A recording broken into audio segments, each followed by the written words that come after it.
kami hormati pimpinan Universitas Islam Negeri Sunan Kalijaga Yogyakarta, Bapak Wakil Rektor 3 dan seluruh pejabat struktural UIN Sunan Kalijaga, kawan-kawan Dewan Mahasiswa, panitia, tamu undangan, dan juga adik-adik mahasiswa, kawan-kawan mahasiswa yang hadir, yang tampil malam hari ini dalam suasana dinamis, kreatif, dan dengan semangat kebangsaan, semangat kebudayaan tinggi. Memang panitia mengundang kami dan juga menyampaikan sebuah pokok bahasan tematik yang berkaitan dengan Pancasila, kebangsaan, dan Indonesia Raya. Dan tentu ini menjadi bagian dari pergumulan dan tantangan kita bersama. Ada dua pendekatan ketika kita melihat, memandang, meletakkan, dan membumikan Pancasila. Yang pertama adalah dari sudut pandang Indonesia Raya, dan yang kedua adalah dari segi pendekatan konstitusi kita.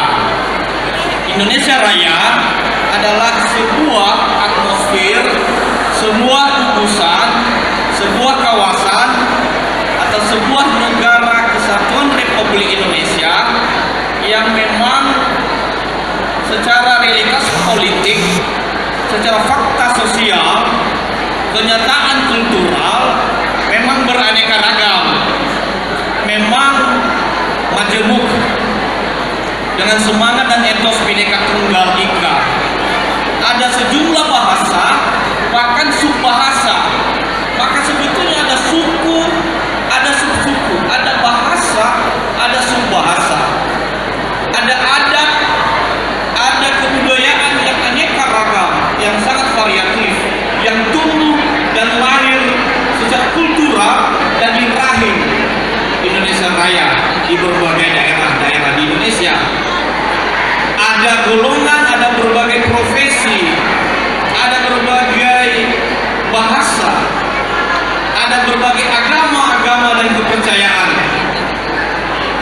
Ada berbagai juga kelompok-kelompok atau elemen-elemen. Dan itu sesungguhnya adalah Indonesia Raya, sebuah Indonesia, sebuah kenyataan sosial atau fakta kebudayaan. Inilah pendekatan yang lebih disebut pendekatan kultural, pendekatan yang lebih substansial. Dan inilah yang digali oleh Bung Karno bersama dengan pemimpin-pemimpin bangsa saat itu untuk melihat, memandang, mengukuhkan Indonesia dalam sebuah simpul bersama. Satu-satunya ideologi, satu-satunya falsafah, satu-satunya dasar yang bisa mempertemukan, bisa memperjumpakan, dan kita bisa bertemu di satu simpul bersama, yaitu Pancasila, melalui sila-sila Pancasila dengan nilai-nilai Pancasila. Tetapi Pancasila harus dikembangkan, harus digelorakan, harus dibumikan secara kolektif, secara utuh, secara menyeluruh.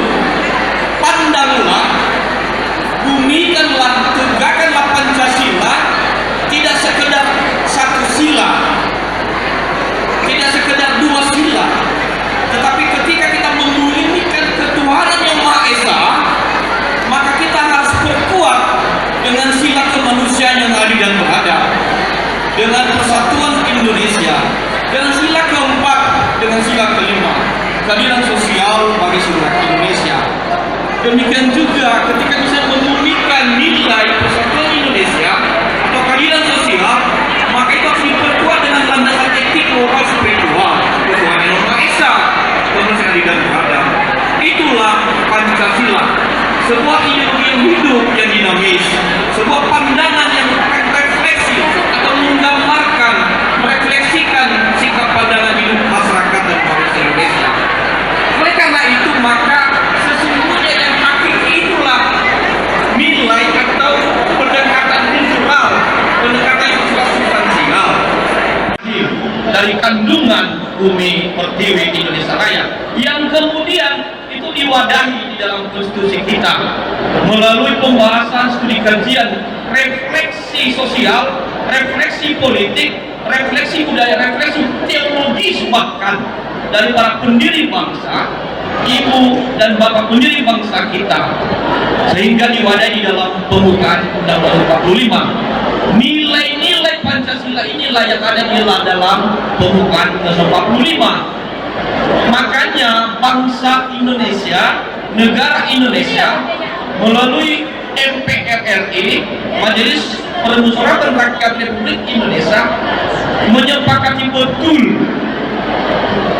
bahwa keputusan politik negara, keputusan bangsa pembukaan tidak diubah. Karena itulah Indonesia Raya. Indonesia Raya ada di dalam pembukaan. Proklamasi kemerdekaan Republik Indonesia ada di dalam pembukaan.